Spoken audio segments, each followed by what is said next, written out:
लोग कैसे हो। ठीक है। आज मैं वेस्ट बंगाल क्लास 7 हिंदी, ठीक है, पाठ 4 जागरण गीत, ठीक है, सोहनलाल द्विवेदी का प्रश्न उत्तर कराने जा रहा हूँ। तुम लोग देखोगे, ठीक है। इसी के प्रश्न इसमें से जो जो दिया है इसको भी पढ़कर मैं सोल्व किया है। देखो यहाँ पर है ना सब प्रश्न का उत्तर, ये सब बना, ठीक है, ये सोल्व कराने जा रहा हूँ। तो ध्यान से भी देखो, ठीक है। ओके बच्चों, ठीक है, देखो जितना है ये। ओके बच्चों, ये पाठ का नाम देख लो, पाठ 4 जागरण गीत सोहनलाल द्विवेदी का है। हेलो बच्चों देखो हेलो बच्चों देखो, वेस्ट बंगाल क्लास 7 अभ्यास 4 मतलब लेसन 4, ठीक है, हिंदी बुक है क्लास 7 का। पाठ का नाम क्या है? जागरण गीत, ठीक है। इसका लेखक कौन है? सोहनलाल द्विवेदी है। इसका लेखक है सोहन लाल द्विवेदी। अब देखो, वस्तु वस्तुनिष्ठ प्रश्न, सही विकल्प चुनकर उत्तर लिखिए। एक नंबर क्वेश्चन क्या है? एक नंबर का, जागरण गीत कविता के लेख कवि कौन है? जो गीत को लिखा है, कविता लिखा है, उसका लेखक कौन है? माखन लाल चतुर्वेदी, या सोहनलाल द्विवेदी, या माहेश्वरी प्रसाद द्विवेदी, या हरिकृष्ण प्रेमी। तो इसमें हम लोग देख रहे हैं जो गुलाबी, हल्का गुलाबी कलर का है, वही हम लोग का आंसर है, सोहनलाल द्विवेदी, ठीक है। 2 नंबर, नहीं ख नंबर, कवि इस कविता द्वारा कैसे लोगों को जागने की बात कह रहा है? 1 नंबर, वास्तविक जीवन वाले को, या कल्पनात्मक जीवन वाले को, या क्रमशील जीवन वाले को, या निराश जीवन वाले को। तो कवि किसके? 2 नंबर आंसर, 2 नंबर होगा कल्पनाशील जीवन वाले को। अब देखो, लघु उत्तरीय प्रश्न, ठीक है। उदयचल और अस्ताचल शब्दों का अर्थ क्या है? उदयचल का अर्थ हुआ पूर्व दिशा में स्थित वह काल्पनिक पर्वत जहां से सूर्य उदय होता है, उदय होता हुआ दिखाई देता है। यह जीवन में प्रगति का प्रतीक है। अस्ताचल का अर्थ है, क्या होता है? पश्चिम का वह कल्पित पर्वत जिसके पीछे सूर्य अस्त का होना होता हुआ प्रतीत होता है, ठीक है। सूर्यास्त का होता हुआ प्रतीत होता है।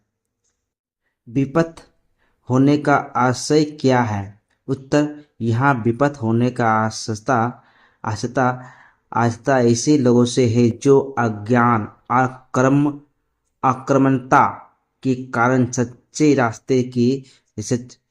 रास्ते की छोड़कर किसी गलत रास्ते या अनुचित मार्ग पर चल पड़े हैं, ठीक है।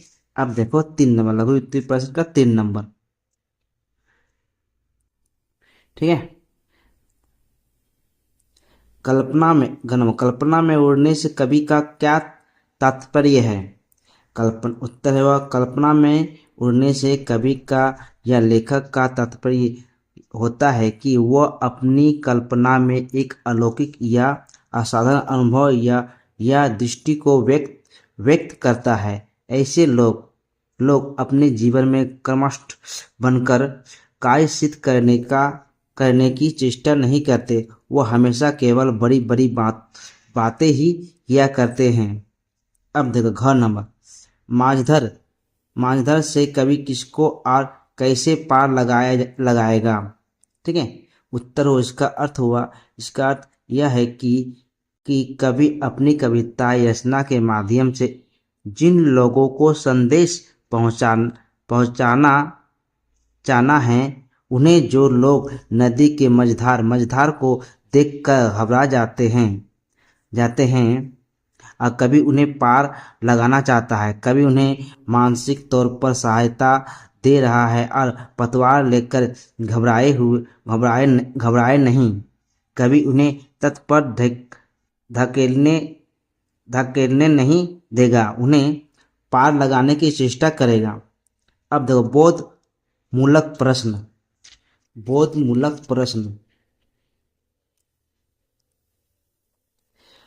प्रस्तुत कविता में कवि किसे जगा रहा है तथा उन्हें क्या दिखाते दिखाते रह दे रहा है, नहीं हिदायत दे रहा है, उसे क्या हिदायत दे रहा है। उत्तर, प्रस्तुत कविता में कवि ऐसे लोगों को जगा रहा है जो अपने जीवन में वास्तविक परिस्थितियों से मुंह मोड़ कर कल्पनाओं की दुनिया में जीते हैं। कवि उन्हें हिदायत दे रहा है कि अब मात्र कोरी कल्पना करना छोड़कर यहाँ कर रस उठा हुआ है, छोड़कर वास्तविक जीवन जीने का प्रयास करें। अपने को पतन की और नहीं बल्कि प्रगति की ओर ले जाए आप यतत करने की से कभी ना पीछे हटे। ठीक है बच्चों, अब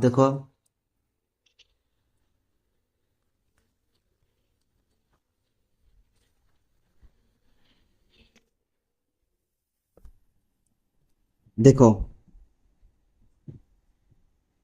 मानव मन की किन क्रियाओं को संक्रियताओं का वर्ण पाठ में हुआ है, उनका वर्ण करो। उत्तर, प्रस्तुत पंक्तियों में कवि ने मानव मन की अनेक संक्रियताओं की ओर संकेत किया है। आज जो लोगों के मन में जाति धर्म संप्रदाय और अमीरी गरीबी को लेकर संक्रियताएं बनी हुई है, लोगों में हीन भावना बनी हुई है, उसके मन को नाना प्रकार के सामाजिक बंधन रूढ़ियों एवं अंधविश्वास को जकड़ रखे हैं। जब तक मानव मन में साहस रूपी शक्ति का संचार नहीं होगा और आत्मबल नहीं बढ़ेगा, तब तक प्रगति मार्ग पर अक्सर अग्रसर नहीं हो सकता है। ठीक है, नहीं हो सकता। नंबर, कभी लोगों को क्या करने और क्या ना करने का संदेश दे रहा है। कभी लोगों को संदेश दे रहा है कि सजग और सावधान होकर अपने कर्तव्य पथ पर आगे बढ़े।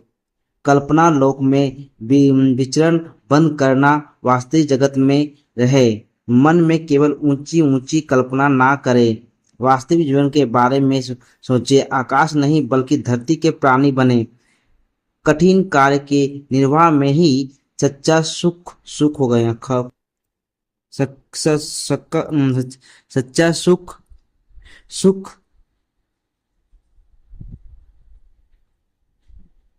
सुख मिलता है। अपने कर्म क्षेत्र में प्रतिकूल स्थिति तथा रास्ते की कठिनाई को देखकर वे कभी विचलित ना हो। मन की संकीर्ण रूढ़ियों के बंधन को तोड़कर उदारवादी तथा मानवतावादी दृष्टिकोण को अपनाएं। अब देखो निम्न पंक्तियों का भाव स्पष्ट कीजिए। जो कविता, इसका भाव क्या है। इस पंक्ति में वक्ता यह कह रहा है कि वह प्रगति के मार्ग पर अग्रसर होने के लिए और दूसरों को भी उस मार्ग पर ले जाने के लिए आया है। इसका अर्थ है कि वो अपने साथ दूसरों को भी आगे बढ़ने एवं उन्हें प्रगति की दिशा में प्रेरित करने और विकास के पथ पर ले जाने का संकल्प लेकर आया है। यह पंक्ति उन्नति, विकास और सुधार की दिशा में कदम बढ़ाने का एक प्रतीक है, जिसमें वक्ता न केवल स्वयं आगे बढ़ने की बात करता बल्कि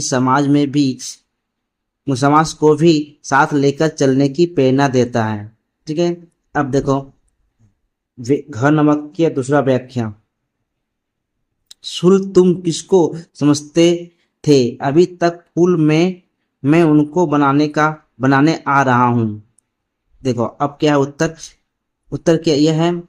कवि इस पंक्ति में यह कह रहा है कि वे अभी तक जिसे कांटा समझ रहे हैं, उन्हें वह फूल बनाने के लिए प्रस्तुत हो रहा है। वह लोगों के दुख को दूर कर उसे सुख के रूप में बदलना चाहता है। इसलिए यहाँ कवि ने चेष्टा किया है कि कभी बड़ी बड़ी कल्पना करना ही वास्तविक सुख नहीं है।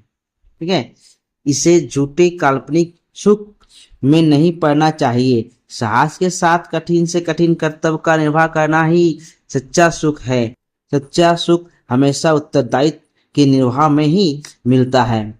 अब देखो ये बर्ड क्वेश्चन तुम एक दो बार पढ़ लोगे। ठीक है, ये जागरण गीत का सोनालाल द्विवेदी का है। अब देखो भाषा भाषा और बोध। निम्नलिखित शब्दों के अर्थ लिखकर वाक्य में प्रयोग करें। जो अर्थ लिखा है उसको प्रगति का उत्थान।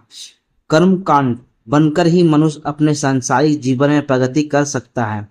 ठीक है, अरुण में लाल सूर्य। ठीक है, लाल सूर्य प्रभात होते ही, प्रभात में सुबह होते ही, प्रभात होते ही वाल वरुण पूर्व दिशा में उदय होते हैं।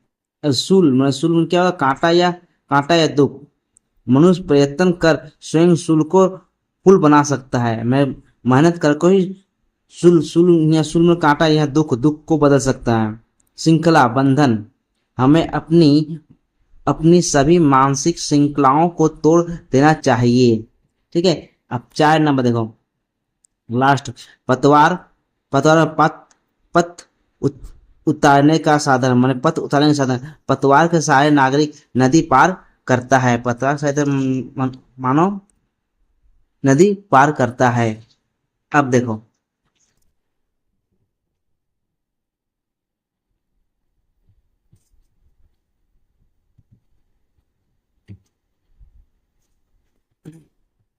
निम्नलिखित शब्दों को विलोम शब्द लिखिए।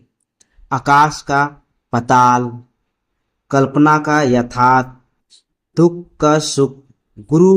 गुरु माने होता है शिष्य। यह संदर्भ के आधार पर लघु होगा। ठीक है, आकार के आधार पर। ठीक है, अब देखो फूल में कांटा और शूल होता है। यहाँ पाठ से प्र व्री अ सम उपशब्द लगाने लगे शब्दों को चुनकर लिखे। जो कविता में ये सब लगा, जिसका पहले प वी अ सम लगा, उसको चुनकर लिखना। पति विपक्ष, देखो ब में देखो बी है ना, प्र है, देखो यहाँ अ है लगा हुआ। यम सम संकृताएं। ठीक है, देखो सम है, देखो बिंदु में आधा माह है। संकृताएं हैं। अब देखो पर्यायवाची शब्द।